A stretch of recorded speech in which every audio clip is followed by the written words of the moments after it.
काम नहीं कर रहा।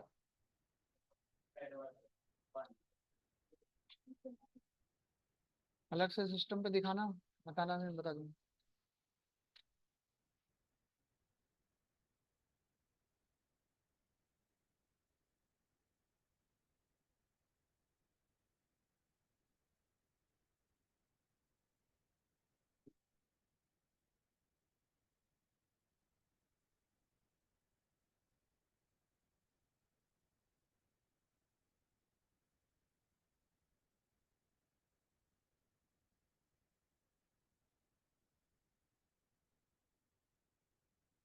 तो कल मैंने एक प्रोग्राम बताया था आप लोगों को, 2 नंबर को ऐड करने का।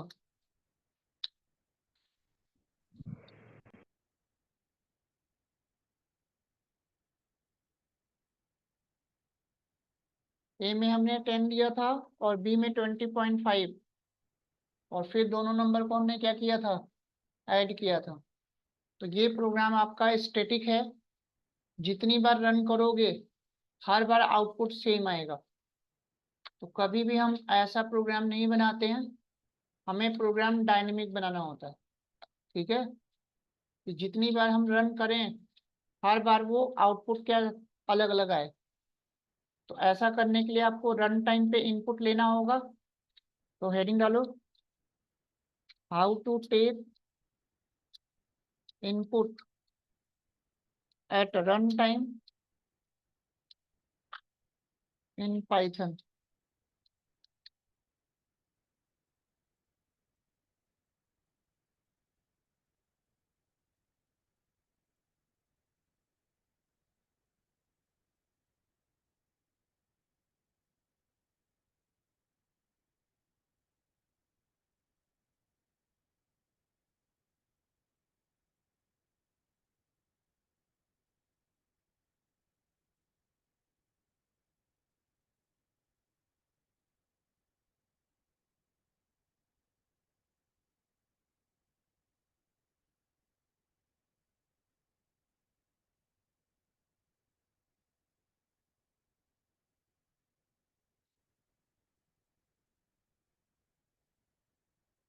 तो ये नोट कर लो,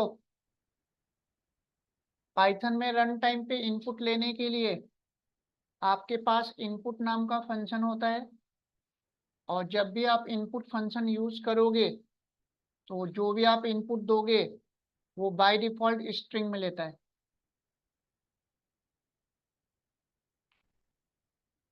तो जब भी आपको पाइथन में रन टाइम पे इनपुट लेके प्रोग्राम बनाना होगा तो आपको इनपुट फंक्शन यूज करना होगा। सारी बात समझ में। और जब भी आप इनपुट फंक्शन यूज करोगे तो साथ साथ आपको टाइप कास्टिंग करनी होगी। टाइप कास्टिंग को टाइप कन्वर्जन भी बोलते हैं। फोर्सफुली फोर्सफुली गेट सही से बंद कर दो।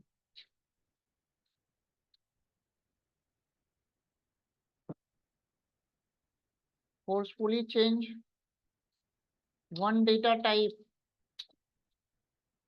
to another data type are called typecasting।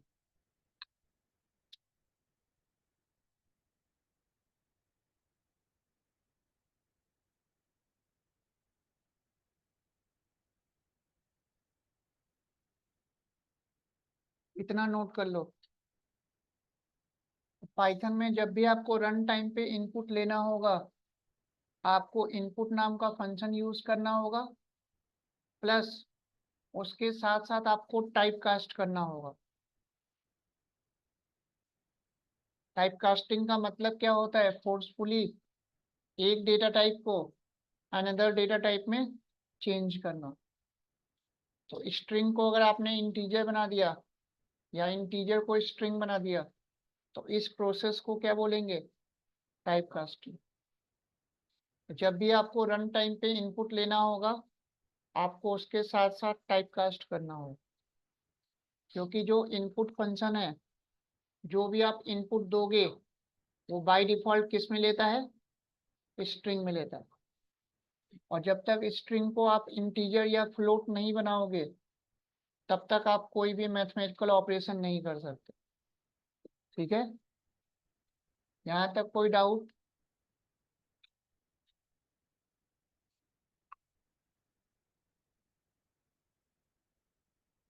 आज मैं आप लोगों को कुछ असाइनमेंट दूंगा, तो उन असाइनमेंट्स को करने के लिए आपको ये दोनों चीजें यूज करनी होगी।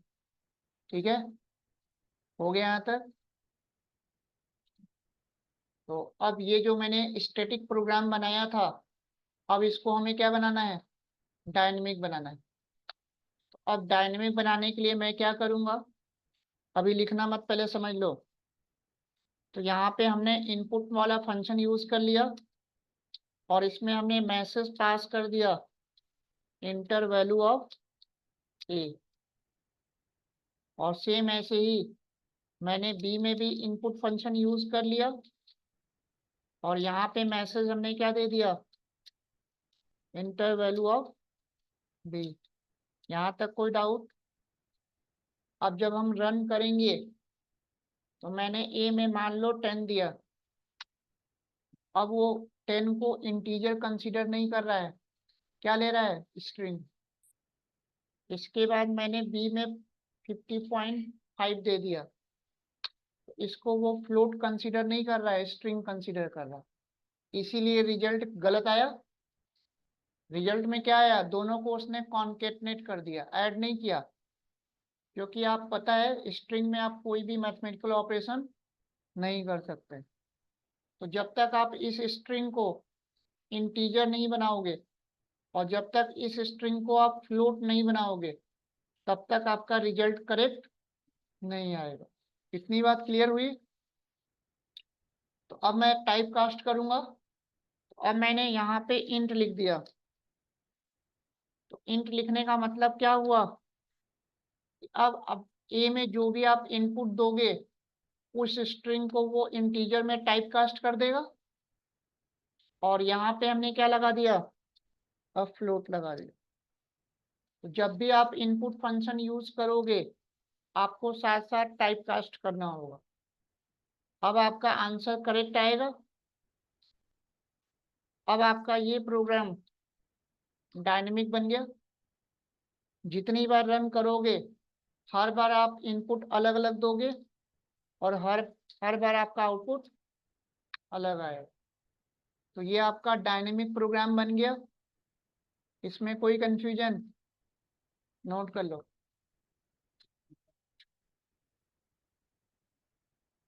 अभी मैंने बताया आपको कि रन टाइम पे इनपुट लेने के लिए आपको इनपुट फंक्शन यूज करना है। ठीक है, तो मैंने यहाँ पे इनपुट फंक्शन यूज कर लिया, यहाँ पे इनपुट यूज कर लिया। और इनपुट जब भी लेगा स्ट्रिंग में लेगा। तो मैंने यहाँ पे इसको टाइप कास्ट करके इंट बना दिया और इसको टाइप कास्ट करके फ्लोट बना दिया। तो जब तक आप टाइप कास्ट नहीं करोगे तब तक आपका आंसर करेक्ट नहीं आएगा। नोट कर लो इसको।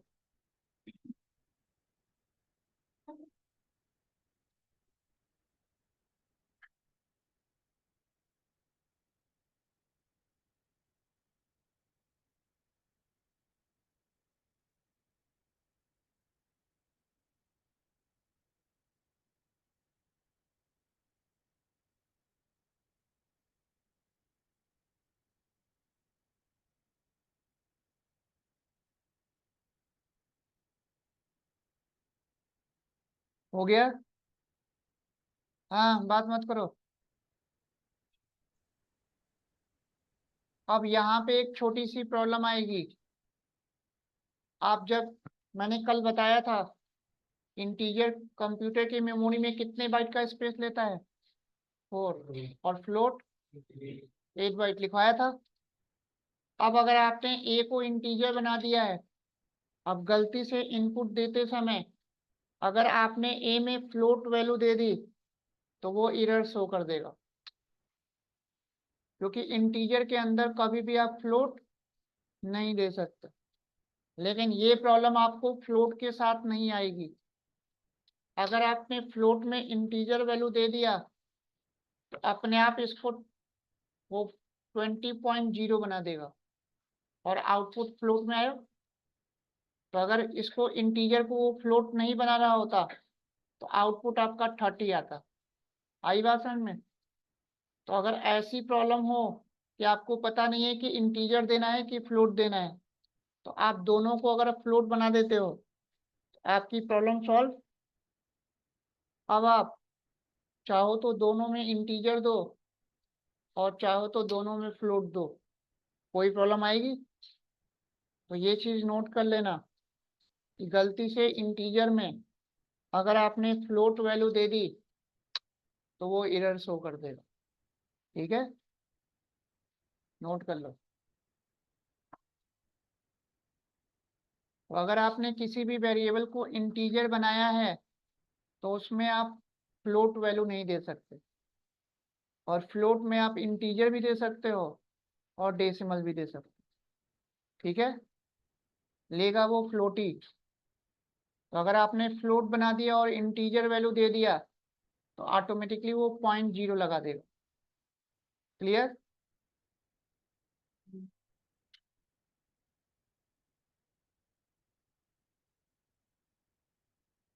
तो अब रन टाइम पे इनपुट लेना समझ में आ गया सबको?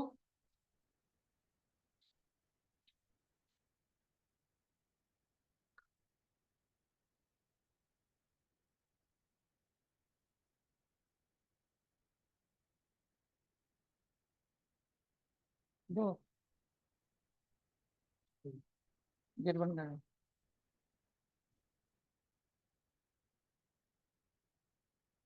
अब जितने भी प्रोग्राम आपको बनाने हैं सब इनपुट लेके बनाना है।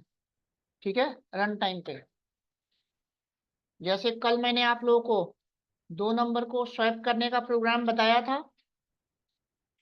उसको भी आपको डायनेमिक बनाने के लिए रन टाइम पे इनपुट लेना होगा। तो मैंने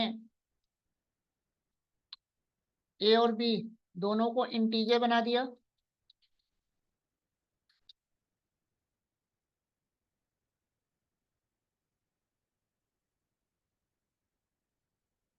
और यहाँ पे लॉजिक बताया था A comma B equal to B comma ए।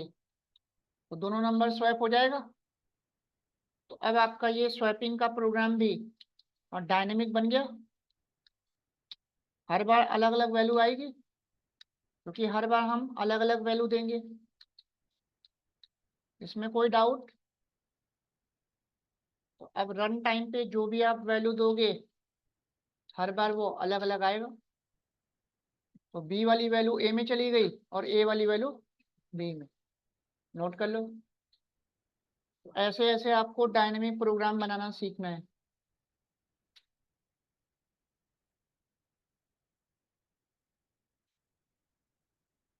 जब भी आपको रन टाइम पे इनपुट लेना होगा आपको इनपुट फंक्शन यूज करना होगा, साथ साथ आपको टाइप कास्ट भी करना होगा।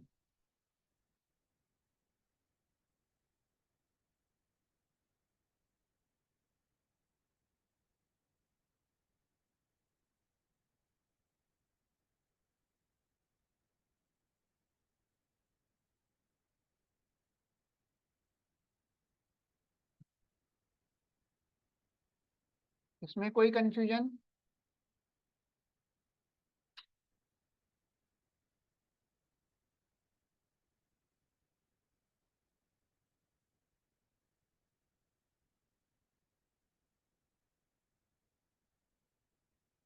हो गया?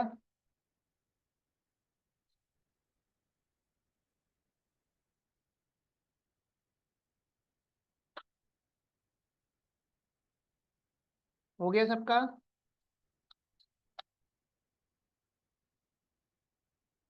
अब आपसे इंटरव्यू में प्रिंट फंक्शन के बारे में पूछेगा। तो पिछली क्लास में मैंने आप लोगों को बताया था कि पाइथन में प्रिंट एक प्रीडिफाइंड फंक्शन होता है जो किसी भी मैसेज या वेरिएबल की वैल्यू को डिस्प्ले करता है। तो अब हेडिंग डालो, डिटेल ऑफ प्रिंट फंक्शन।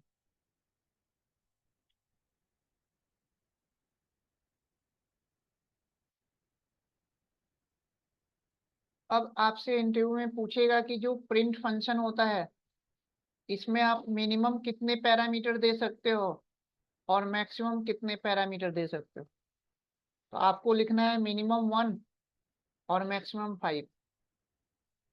कौन कौन सा होता है? तो प्रिंट के अंदर पहला पैरामीटर होता है ऑब्जेक्ट, ठीक है। दूसरा पैरामीटर होता है सेपरेटर, और सेपरेटर में बाय डिफॉल्ट आपका स्पेस होता है। इसके बाद तीसरा पैरामीटर होता है इंड, और इंड में बाय डिफॉल्ट \n होता है। चौथा पैरामीटर फाइल होता है, और इसके अंदर sys.std आउट होता है। और पांचवा पैरामीटर प्लस होता है, जो बाय डिफॉल्ट फॉल्स होता है। इतना नोट कर लो।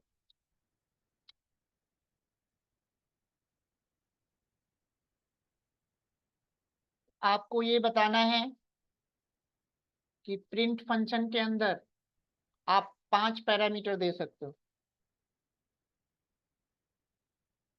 तो अभी तक हमने प्रिंट का जितना भी एग्जाम्पल देखा, अभी तक केवल हमने ऑब्जेक्ट वाला पैरामीटर दिया था।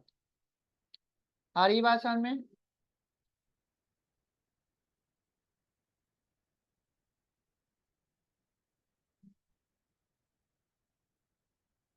यहाँ तक कोई कंफ्यूजन?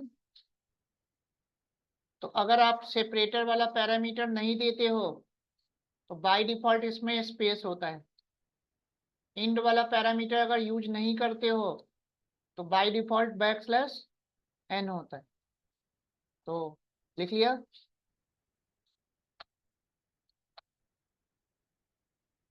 अब इसका यूज देखना।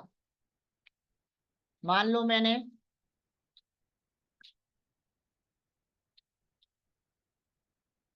तीन वेरिएबल लिया और तीनों में आपकी अलग अलग वैल्यू है।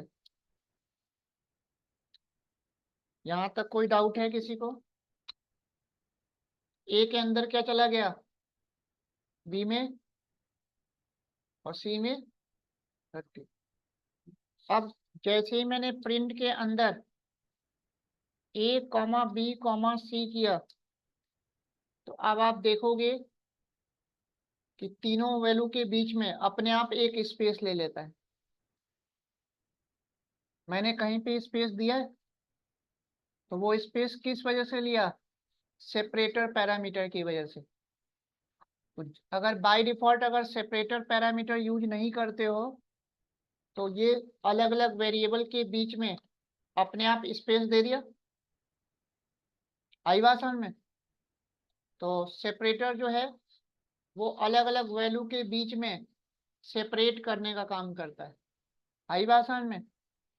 अब मैं चाहता हूं कि यहाँ पे अलग अलग जो वैल्यू को सेपरेट कर रहा है स्पेस लगा के, मैं चाहता हूं कि वो कॉमा लगाए। आई बात समझ में? तो अब मैं क्या करूंगा, प्रिंट A, B, C। अब मैं सेपरेटर वाला पैरामीटर यूज करके अब मैं कॉमा लगा दूंगा। तो अब तीनों वैल्यू के बीच में कॉमा आ जाएगा। तो इस तरह से आप सेपरेटर पैरामीटर का यूज करके जो उसकी डिफॉल्ट फंक्शनैलिटी होती है उसको आप चेंज कर सकते हो। तो जो आप सेपरेटर दोगे वो आएगा, और अगर नहीं दिया तो बाय डिफॉल्ट क्या ले लेगा? स्पेस ले लेगा। सेपरेटर पैरामीटर क्लियर हुआ सबको? जो दोगे वही आएगा, नोट कर लो।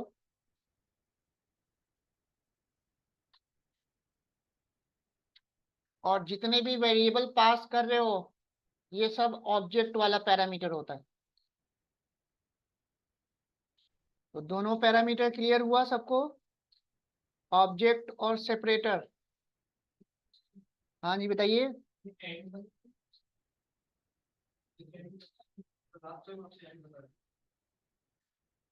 इंड तो बताया था मैंने सेम लाइन में होल्ड करने के लिए, ये सेपरेट करने के लिए थोड़ा बताया था।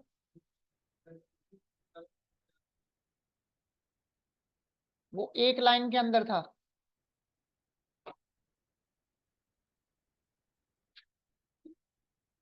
आप अगर इंड यूज करोगे ना, ये देखो मैंने यहाँ पे अब दोनों पैरामीटर यूज कर लिया, सेपरेटर भी और इंड भी यूज कर लिया, यही कह रहे हो ना आप लोग। और इंड में मैंने कुछ और दे दिया, ये दे दिया, ठीक है।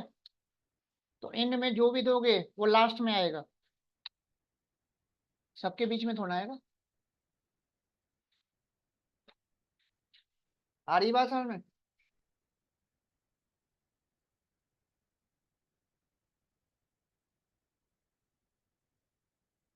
सेपरेटर पैरामीटर और इंड पैरामीटर क्लियर हुआ।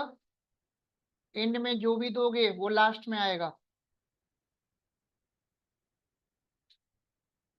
तो आपको याद रखना है कि बाय डिफॉल्ट सेपरेटर में क्या होता है, स्पेस, और इंड पैरामीटर में क्या होता है, बैकस्लैश n।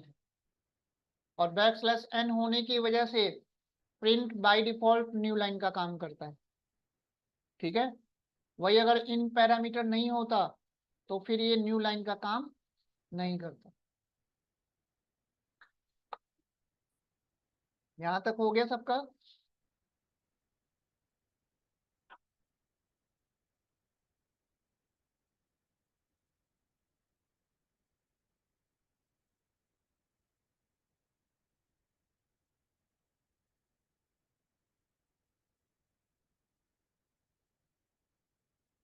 हो गया यहां तक? अब इंड का रियल यूज हम कहाँ पे करेंगे, है ना। यहाँ लास्ट में लगाने के लिए तो करेंगे नहीं, है ना। सेपरेटर तो समझ में आ गया कि कैसे काम कर रहा है। तो इंड का रियल यूज मैंने आप लोगों को कल भी बताया था।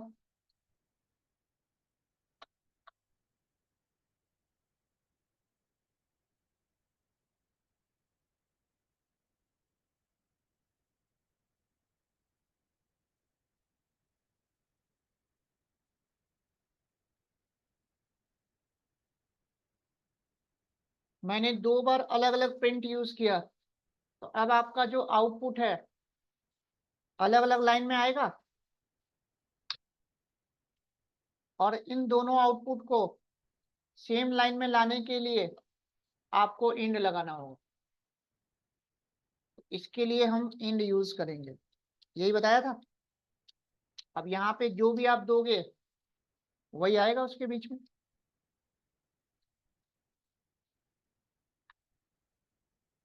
अब आई बात समझ में?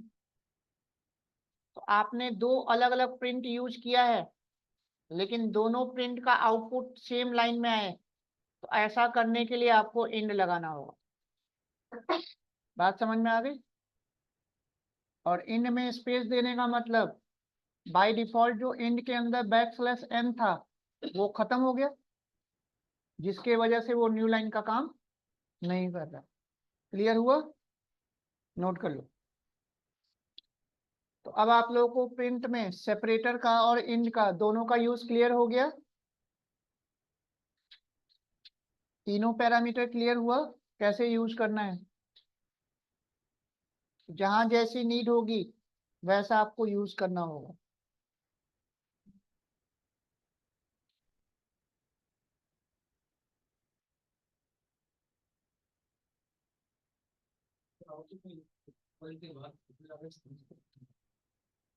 कहाँ पे?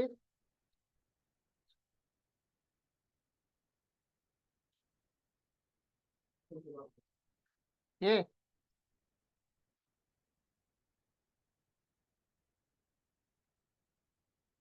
मैंने साइज बड़ा किया इसलिए आ रहा है। ये वाला तो समझ में आ रहा है ना? इतना क्लियर हो गया? सर एक बार फिर से इंड का प्रोसेस समझा देते।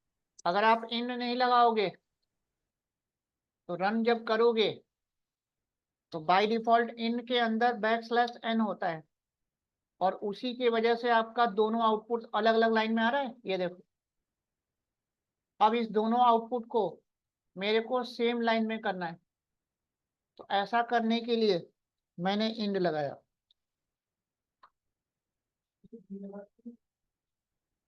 क्या चीज?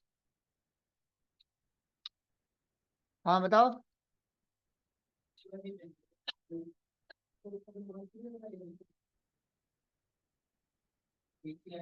आपकी रिक्वायरमेंट ये है कि दो अलग अलग प्रिंट यूज करना है और आउटपुट सेम लाइन में है, फिर कैसे करोगे? अगर मैं सिंगल प्रिंट यूज करूंगा तब तो ऑब्वियस सी बात है कि एक ही लाइन में आएगा। आई बात समझ में? लेकिन कहीं ऐसी नीड पड़ गई, आपके पास अलग अलग प्रिंट स्टेटमेंट है दो, और दोनों का आउटपुट सेम लाइन में चाहिए, तो वहां पे आपको एंड लगाना होगा। ठीक है? अगर आप सिंगल प्रिंट यूज कर रहे हो तो फिर तो वो न्यू लाइन का काम करेगा ही नहीं। आ रही बात समझ में? इतना क्लियर हो गया सबको? तो अब आप लोगों को ये तीनों पैरामीटर समझ में आ गया कैसे काम कर रहा है। तो इंड में बाय डिफॉल्ट बैकस्लैश n होने की वजह से आपका प्रिंट न्यू लाइन का काम करता है। और ये वाला दोनों पैरामीटर आगे जब हम फाइल हैंडलिंग पढ़ेंगे तब बताऊंगा, अभी आपको समझ में नहीं आएगा। जितने भी वेरिएबल आप देते हो ना यहाँ पे, ये सब ऑब्जेक्ट है। कोई भी आप प्रिंट के अंदर मैसेज देते हो या वेरिएबल देते हो तो वो उसको सबको ऑब्जेक्ट बोलते हैं। ठीक है? तो पांचों पैरामीटर क्लियर? तो अगर इंटरव्यू में पूछता है कितने पैरामीटर दे सकते हो, तो ये पांचों पैरामीटर आपको याद रखना है। और इन पांचों पैरामीटर के बारे में ये लिखा हुआ है, पढ़ लो। ये क्लासरूम में शेयर कर दूंगा, डाउनलोड कर लेना। पांचों पैरामीटर के बारे में लिखा हुआ है।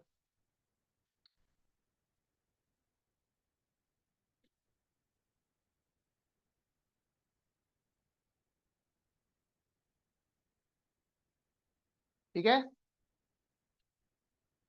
तो ये इमेज मैं गूगल क्लासरूम में शेयर कर दूंगा, आप लोग डाउनलोड कर लेना।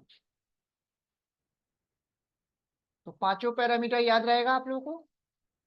तो इंटरव्यू में ये पूछेगा कि प्रिंट के अंदर हम कितने पैरामीटर पास कर सकते हैं, तो यही 5 पैरामीटर आपको याद रखना है। ठीक है?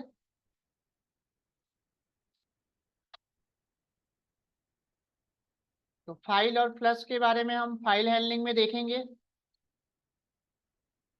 कि कैसे वो काम करता है।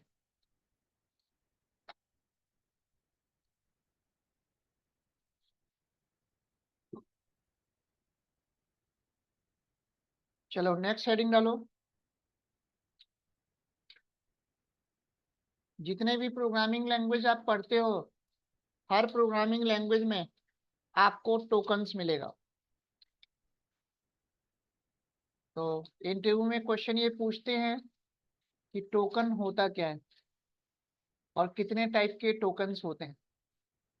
तो जब भी आप किसी भी प्रोग्रामिंग लैंग्वेज में जब आप प्रोग्राम्स बनाओगे तो उसके लिए मस्ट है कि पहले आपको टोकन्स का कॉन्सेप्ट आना चाहिए। ठीक है? अब टोकन्स होता क्या है इसको नोट कर लो एक बार।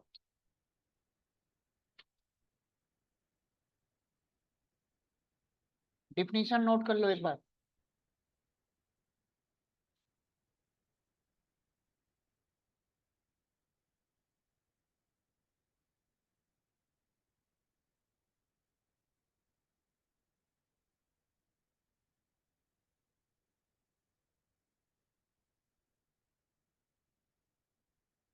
तो टोकन जो है प्रोग्रामिंग का बिल्डिंग ब्लॉक होता है, एक स्मॉलेस्ट यूनिट होता है।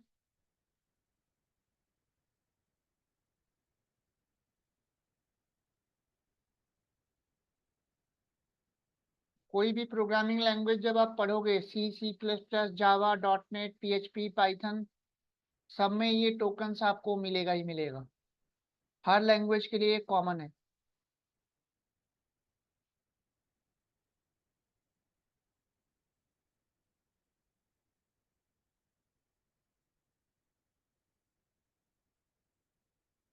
तो 1 बाय 1 इनको आपको डिटेल में समझना है,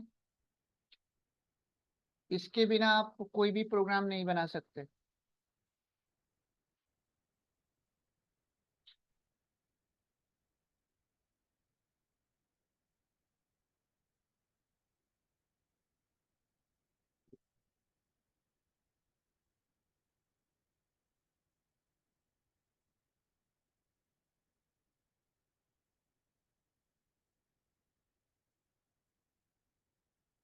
हो गया यहाँ तक? अब मैंने आप लोगों को कीवर्ड्स के बारे में ऑलरेडी बता चुका हूँ। पाइथन में टोटल कीवर्ड कितने होते हैं? 35। लिस्ट देखना मैंने बताया था। तो कीवर्ड के बारे में मैंने बताया था कि कीवर्ड कुछ सिस्टम डिफाइंड रिजर्व वर्ड्स होते हैं जिनकी फिक्स मीनिंग होती है। जिस पर्पज के लिए बनाया गया है उसी पर्पज के लिए उसको यूज कर सकते हो। कहीं और उसको यूज करोगे तो सिंटेक्स एरर आएगा। तो जब भी आप वेरिएबल बनाओगे तो वेरिएबल का नाम आपका कीवर्ड के नाम से नहीं होना चाहिए। ठीक है, इतना क्लियर? तो कीवर्ड के बारे में मैं ऑलरेडी आपको बता चुका हूँ। आइडेंटिफायर का मतलब क्या होता है? वेरिएबल। तो अभी हम आगे चल के वेरिएबल बनाना सीखेंगे। तो जो हम वेरिएबल बनाते हैं ना, उसी को आइडेंटिफायर बोला जाता है। ठीक है, तो अभी हम वेरिएबल बनाना सीखेंगे, उसके नेमिंग कन्वेंशन आपको याद रखना है। क्लियर? तो वेरिएबल्स के बारे में अभी हम आगे डिटेल में सीखेंगे। उसके बाद तीसरा आता है लिटरल्स। लिटरल्स का मतलब होता है डेटा टाइप। तो इसके पहले मैंने 3 बेसिक डेटा टाइप आपको बताया था, इंटीजर, फ्लोट और स्ट्रिंग। आगे जब हम डिटेल में डेटा टाइप पढ़ेंगे तो पाइथन में आपको 6 डेटा टाइप मिलेगा। एक नंबर होता है, एक स्ट्रिंग होता है, एक लिस्ट, एक टपल, एक डिक्शनरी और एक सेट। तो ये 6 डेटा टाइप आपको मिलेंगे। तो इनको 1 बाय 1 आपको डिटेल में देखना है। तो बिना डेटा टाइप के नॉलेज के आप कोई भी प्रोग्राम नहीं बना सकते। आ रही बात समझ में? तो अभी हमें वेरिएबल के बारे में, डेटा टाइप के बारे में और ऑपरेटर्स के बारे में, इन तीनों के बारे में डिटेल में अब 1 बाय 1 हमें देखना है। क्लियर है? तो बिना टोकन्स के नॉलेज के आप कोई भी एक छोटा सा प्रोग्राम भी नहीं बना सकते। आ रही बात समझ में? तो इन चारों के बारे में क्लियर हो गया। अब पंक्चुएटर्स आपको पता ही है कि जब भी हम कोई भी लैंग्वेज में जब प्रोग्राम लिखते हैं तो बहुत सारे स्पेशल सिंबल होते हैं कीबोर्ड में, और सारे स्पेशल सिंबल हमें यूज करना होता है। और हर स्पेशल सिंबल का अलग अलग प्रोग्रामिंग में अलग अलग यूज होता है। तो उसी को क्या बोलते हैं? पंक्चुएटर्स। तो आप पंक्चुएटर्स अलग से हेडिंग डालो, और कौन कौन से सिंबल होते हैं उसका नाम क्या होता है प्रोग्रामिंग में, उसको नोट कर लो। ठीक है, तो आप लोग बताते चलना। हाँ, इसको क्या बोलते हैं? तो इसको मैथ में स्मॉल ब्रैकेट बोलते हैं, लेकिन प्रोग्रामिंग में क्या बोलेंगे? पैरेंथेसिस। याद रखना, ये आपका ओपन पैरेंथेसिस है और ये क्लोज पैरेंथेसिस। ठीक है, इसके बाद इसको क्या बोलते हैं? Curly braces. तो ये सब नाम आप लोगों को अभी से याद रखना है। इसको क्या बोलते हैं? Square bracket.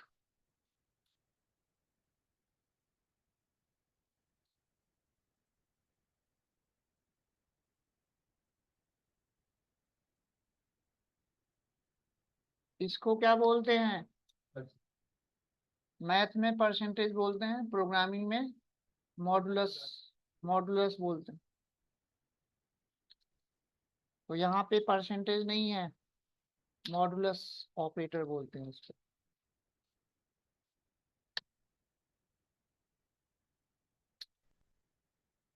इसको क्या बोलते हैं? हैं? अरे डॉलर, डॉलर सिंबल है ना, डॉलर है ना। चलो इसको क्या बोलते हैं? हैं? बोलते क्या है इसको? एंड के लिए तो यूज करते हैं ना, एंड ऑपरेटर के लिए। इस सिंबल को बोलते क्या है? एम्परसेंड। ठीक है, एंड ऑपरेटर के लिए यूज करते हैं, लेकिन सिंबल को बोलते क्या है?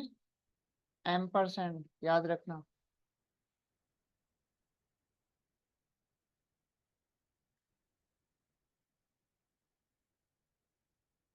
इसको क्या बोलते हैं? मल्टीप्लाई के लिए यूज करते हैं, बोलते क्या है? एस्ट्रिक्स।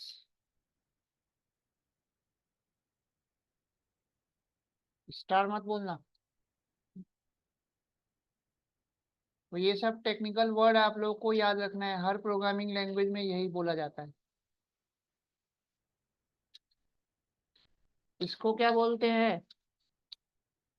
हैश साइन या नंबर साइन। प्रोग्रामिंग में पॉन्ड नहीं बोलते, हैश साइन, नंबर साइन। ठीक है,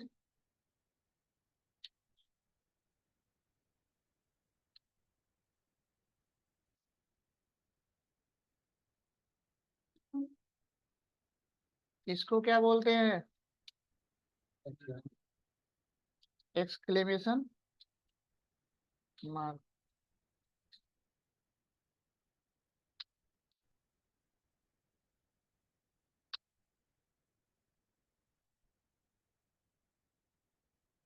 इसको क्या बोलते हैं? At the rate.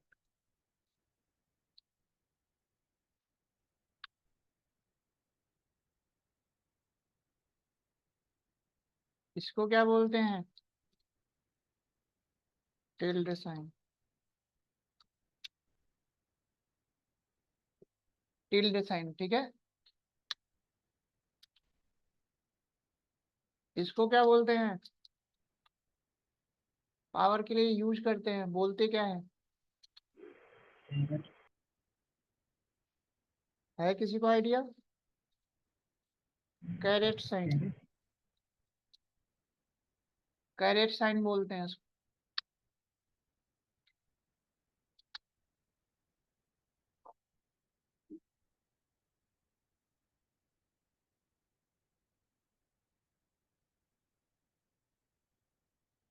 इसको क्या बोलते हैं?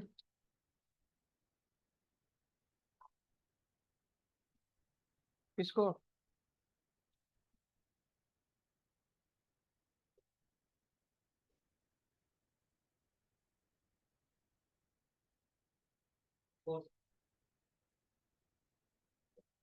Ticks sign.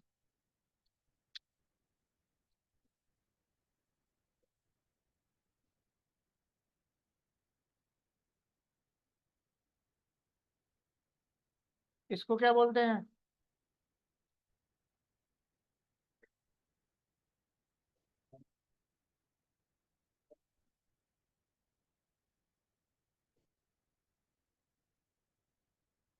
हाँ जी,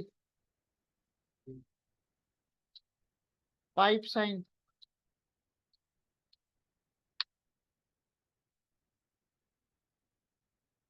इसको बैकवर्ड स्लैश। दो तरह का स्लैश होता है, तो ये बैकवर्ड स्लैश है और ये फॉरवर्ड स्लैश है।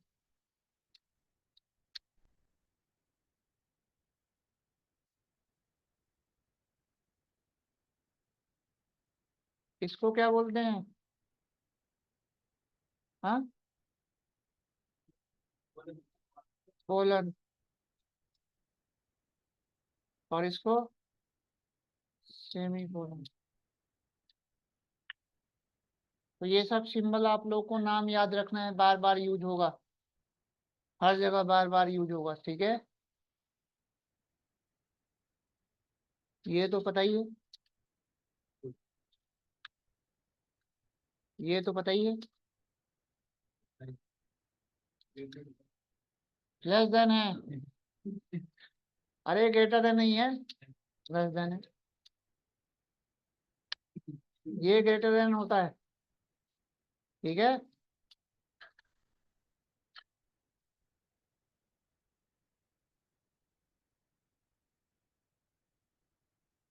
इसको क्या बोलते हैं, डैश, और इसको अंडरस्कोर।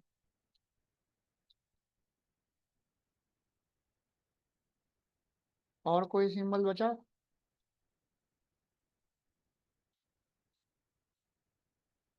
बाकी इसको डॉट बोलते हैं, इसको कॉमा बोलते हैं, इसको डबल कोट बोलते हैं, इसको सिंगल कोट बोलते हैं, इतना तो पता ही, ठीक है। अरे वो तो सबको पता है।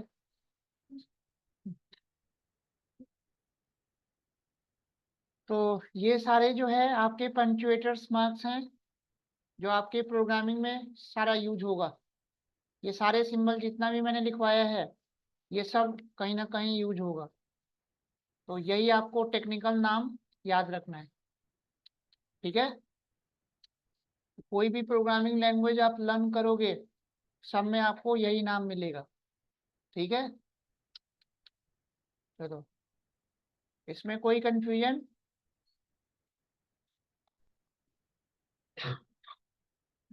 तो अब टोकन्स आप लोग को क्लियर हो गया।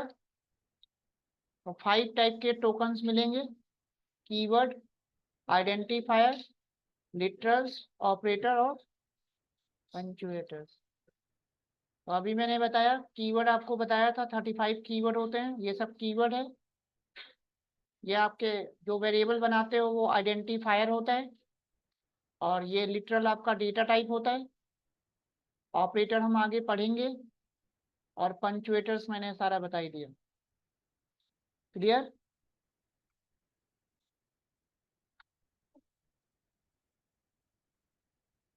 चलो नेक्स्ट हेडिंग डालो।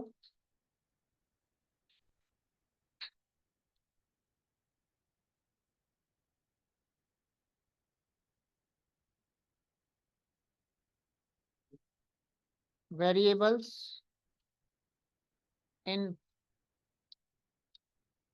तो अब वन बाय वन हम डिटेल में पढ़ेंगे। तो पहले वेरिएबल्स के बारे में हमें देखना है, फिर ऑपरेटर के बारे में देखना है, फिर उसके बाद हमें डेटा टाइप के बारे में देखना है। देन उसके बाद फिर आप लोगों का पाइथन का प्रोग्रामिंग स्टार्ट होगा, ठीक है। तो वेरिएबल्स के बारे में अगर आपसे पूछ लिया इंटरव्यू में कि वेरिएबल होता क्या है, तो आप एक लाइन में डिफाइन करोगे कि variable is a memory location which contains a specific type of data। Definition note कर लो।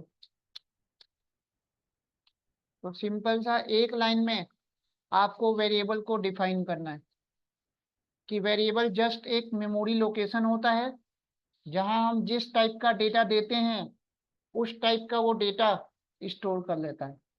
अगर मैंने ए में 10 दिया तो ए का टाइप अपने आप इंटीजर हो जाता है। अगर मैंने ए में 20.5 दिया तो अपने आप फ्लोट हो जाता है।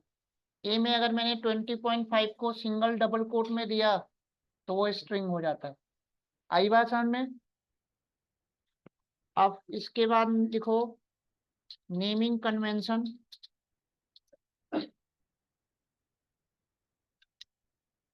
Of variable. तो हर प्रोग्रामिंग लैंग्वेज में वेरिएबल बनाने के अलग अलग रूल्स रेगुलेशन हैं जो आपको फॉलो करना होगा, ठीक है। तो पहला नेमिंग कन्वेंशन ये है पाइथन में कि variable name not a keyword. अभी मैंने आप लोगों को 35 कीवर्ड बताया था, तो उस कीवर्ड के नाम से अगर गलती से वेरिएबल का नाम दे दिया तो सिंटैक्स एरर। ठीक है, तो जब भी आप वेरिएबल डिक्लेयर करोगे तो वेरिएबल का नाम कभी भी कीवर्ड के नाम से नहीं होना चाहिए। ठीक है, पहला नेमिंग कन्वेंशन क्लियर। दूसरा नेमिंग कन्वेंशन ये है कि variable name always starts with alphabet.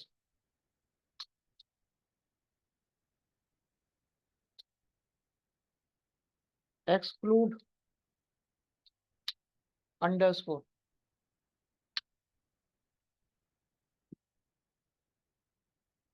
Variable का नेम हमेशा आपको अल्फाबेट से स्टार्ट करना है। गलती से अगर आपने नंबर या स्पेशल सिंबल से स्टार्ट किया तो सिंटैक्स एरर। स्पेशल सिंबल में बस अंडरस्कोर को छोड़ के और कोई एक्सेप्ट नहीं करेगा। आ रही बात समझ में? तो ये देखो, मैंने यहाँ पे वेरिएबल बनाया, नंबर दे दिया। अब इस वेरिएबल में मैं कोई वैल्यू अगर स्टोर करूंगा तो ये एक्सेप्ट नहीं करेगा। वेरिएबल नेम कभी भी नंबर से स्टार्ट नहीं हो सकता। ठीक है, अगर मैंने ऐसे कर दिया तब ले लेगा। आ गई बात समझ में? वेरिएबल का नाम किसी स्पेशल सिंबल से स्टार्ट नहीं होना चाहिए। अंडरस्कोर दे सकते हो।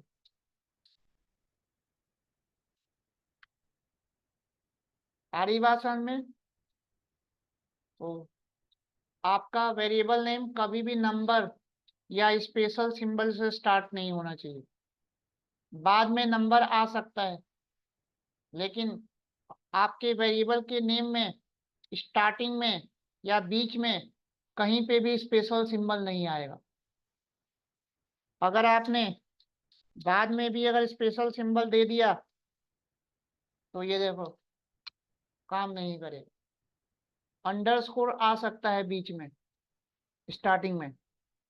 ठीक है, अंडरस्कोर को छोड़ के कोई भी स्पेशल सिंबल वेरिएबल नेम में एक्सेप्ट नहीं करेगा। क्लियर? तीसरा नेमिंग कन्वेंशन आपको याद रखना है कि वेरिएबल नेम के बीच में स्पेस अलाउड नहीं है। तो तीसरा नोट कर लेना, space not allowed between variable name. Space not allowed between variable name. Space not allowed between variable name, यानी कि वेरिएबल नेम के बीच में स्पेस अलाउड नहीं है। बीच में आप अंडरस्कोर लगा सकते हो, तो अंडरस्कोर लगा दिए तब ये काम कर जाएगा। आ रही बात समझ में? वेरिएबल का नाम कैपिटल स्मॉल हो सकता है।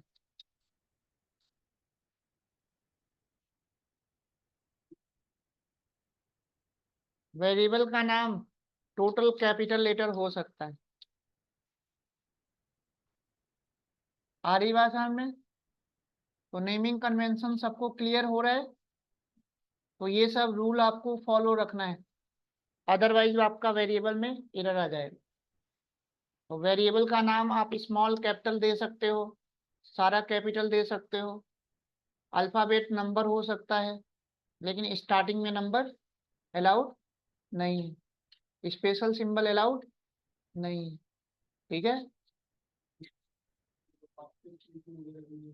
बस अंडरस्कोर को छोड़ के कोई भी अलाउड नहीं है, कोई भी स्पेशल सिंबल नहीं दे सकते। ठीक है,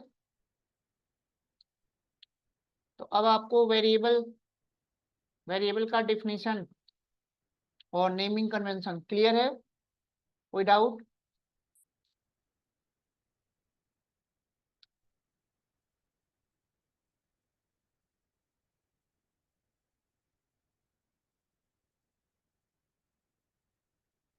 तो अब मैंने आप लोग को रन टाइम पे जो इनपुट लेना बताया, अब उसके बेस पे कुछ छोटे छोटे असाइनमेंट दे दूं, तो आप लोग ट्राई करके मंडे दिखाओगे। तो अब आप लोगों को करना क्या है, आप लोग डेस्कटॉप पे एक फोल्डर बना लेना पाइथन असाइनमेंट के नाम से, और उसमें अलग अलग फाइल सेव करके मंडे दिखाना है। ठीक है? असाइनमेंट क्या है नोट कर लो, छोटे छोटे असाइनमेंट हैं, टोटल 10 असाइनमेंट हैं, एक बार नोट कर लो पहले।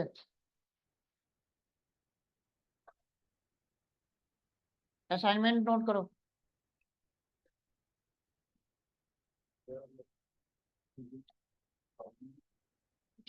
एक बार नोट करो पहले, कि जो क्वेश्चन ना समझ में आए फिर पूछ लेना। नोट करो। और ये सारे असाइनमेंट आपको रन टाइम पे इनपुट लेके बनाना है। तो ये छोटे छोटे असाइनमेंट्स हैं, अगर इसको कर लेते हो तो आपको सिंटैक्स की प्रैक्टिस हो जाएगी।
हाँ, हो गया यहाँ तक।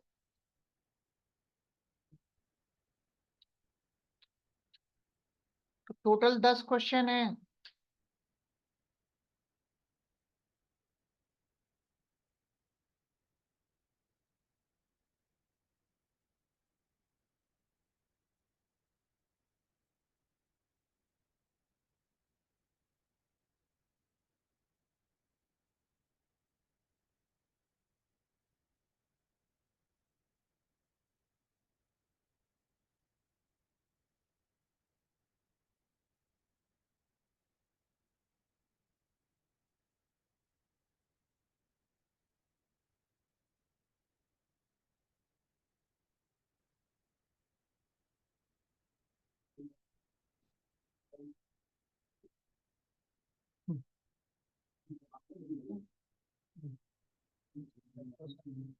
हाँ हाँ,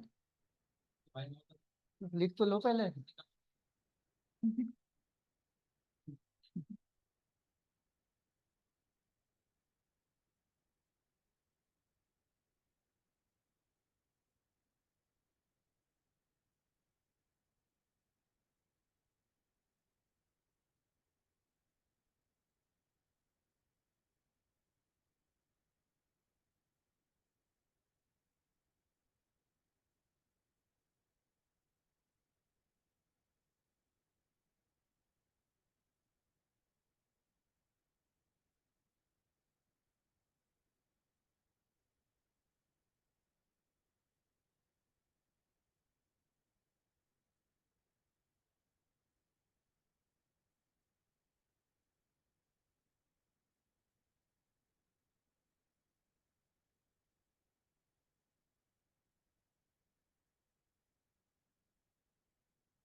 तो सारा क्वेश्चन समझ में आ रहा है, करना क्या है? एक बार पढ़ लो, कोई क्वेश्चन ना समझ में आए तो पूछ लो।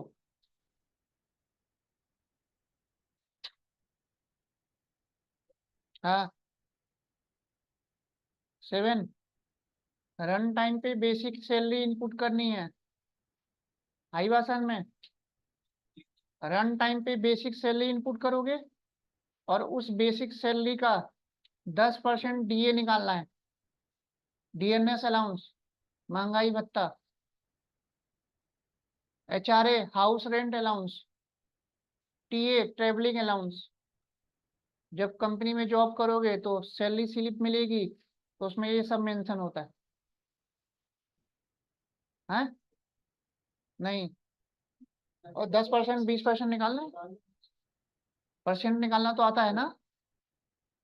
तो जो भी बेसिक सैलरी है उसका 10%, जो भी बेसिक सैलरी है उसका 20% एचआरए और 5% टीए, और फिर सबको क्या करोगे, ऐड कर दोगे, तो वही आपकी नेट सैलरी हो जाएगी।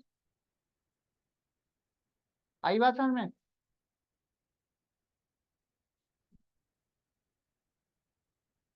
सारा क्वेश्चन समझ में आ रहा है? कोई एक बता दो जो मैं बता दूं। कौन सा करके बताऊं? लास्ट वाला कौन सा? वो तो बहुत ही इजी है। अरे उसमें तो बस फॉर्मूला में पुट कर देना है, और क्या है। सेल्सियस टू फ़ारेनहाइट और फ़ारेनहाइट टू सेल्सियस। फॉर्मूला पढ़ा होगा? नहीं पढ़ा है तो गूगल में डालना, आ जाएगा। है?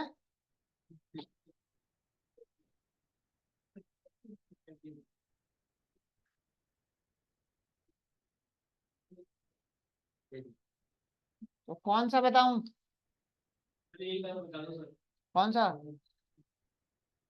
अच्छा, ये बेसिक सैलरी वाला बता दूं? चलो देखो बेसिक सैलरी वाला कैसे होगा।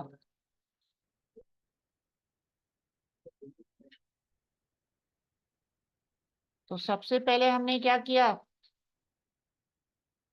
बेसिक सैलरी इनपुट कराया, ठीक है। एक मैंने बीएस नाम का वेरिएबल ले लिया और मैंने रन टाइम पे बेसिक सैलरी इनपुट कर ली। यहां तक तो सबको समझ में आ रहा है? इंटर एनी बेसिक सैलरी, यहां तक कोई डाउट? अब हमें बेसिक सैलरी का 10% डीए निकालना है। तो क्या करेंगे, बीएस मल्टीप्लाई 10 डिवाइड बाई 100, 10% यही तो होगा। अब क्या मैं इसी को ऐसे लिख सकता हूँ? बात वही है ना। अब एचआरए निकालना है। एचआरए के लिए आप ऐसे करोगे,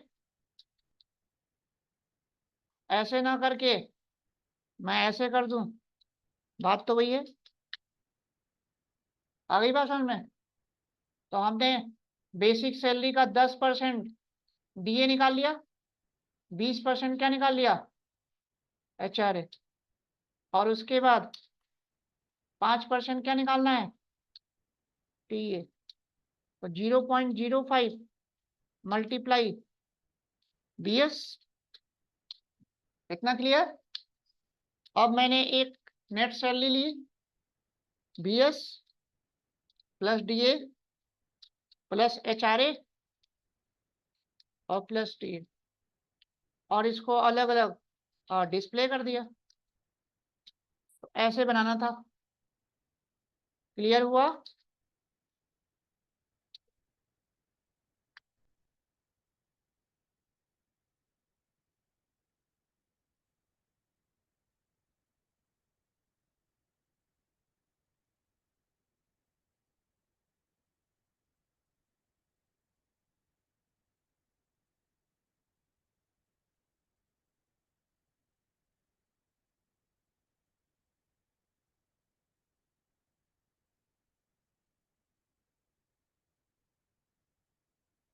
तो कुछ ऐसे करना था, काम कर रहा है ये देखो।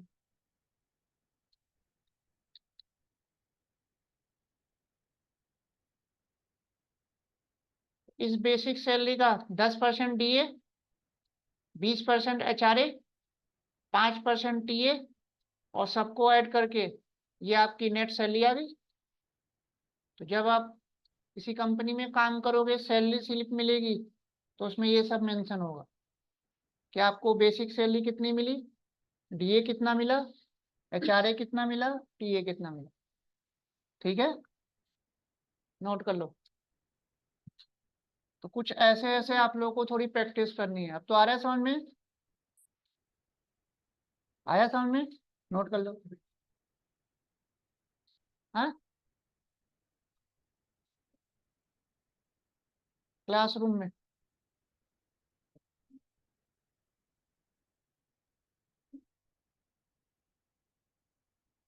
नोट कर लो।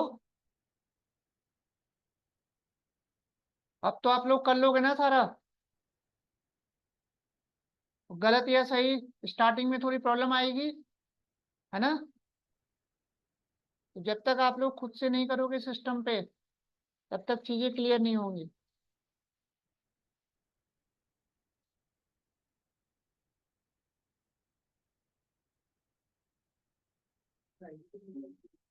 है,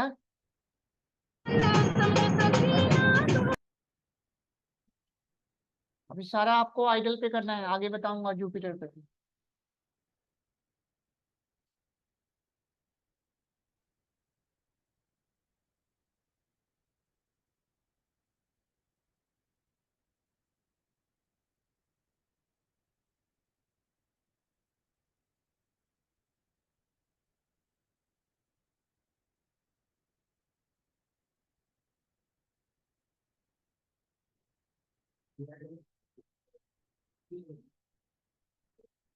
तो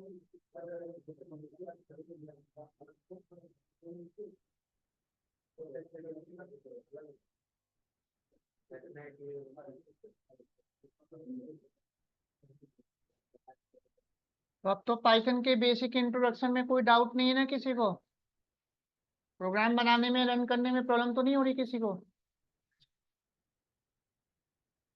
तो आपको डेस्कटॉप पे एक फोल्डर बनाना है पाइथन असाइनमेंट्स के नाम से, और उसमें अलग अलग फाइल सेव करके मंडे दिखाना है। और सारा जितने भी बनाना है सब रन टाइम पे इनपुट लेके। तो आपको सारा प्रोग्राम डायनेमिक बनाना है, ठीक है?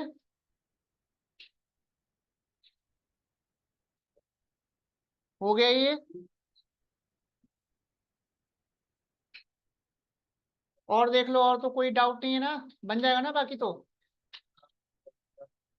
बहुत इजी है। अब जैसे एरिया ऑफ रेक्टेंगल है तो लेंथ गुणे विड्थ हो जाएगा। एरिया ऑफ सर्किल आपने पढ़ा होगा पाई आर स्क्वायर, तो यहाँ पे पाई की वैल्यू आप 3.14 रख लोगे, तो पाई आर स्क्वायर करोगे तो आपका एरिया सर्किल आ जाएगा। एरिया ऑफ स्क्वायर आपको पता ही है, side into side. Cube, cube निकालना है तो 3 बार मल्टीप्लाई कर दोगे। और एरिया ऑफ ट्राइंगल पता ही है, half into base into height. इसके बाद 5 अलग अलग मार्क्स इनपुट करने हैं, और पांचों मार्क्स का आपको एग्रीगेट निकालना है और एवरेज निकालना है। एग्रीगेट का मतलब क्या? पांचों का सम, और डिवाइड बाई 5 कर दोगे, एवरेज आ जाएगा। आई बात समझ में? तो बिल्कुल बेसिक बेसिक असाइनमेंट्स हैं, आप लोग ट्राई करोगे तो हो जाएगा। और ये सब असाइनमेंट्स अगर करते हो तो आपको सिंटेक्स का प्रैक्टिस हो जाएगा, ठीक है? यहाँ तक कोई डाउट हो किसी को तो पूछ लो। अब आप लोग को टोकन्स के बारे में, वेरिएबल्स के बारे में क्लियर हो गया? तो अब नेक्स्ट क्लास में अब हम ऑपरेटर करेंगे, ठीक है? तो मंडे में ऑपरेटर स्टार्ट करूंगा। तो पहले ऑपरेटर करेंगे, फिर उसके बाद डेटा टाइप्स करेंगे। अब नेक्स्ट क्लास मंडे होगी।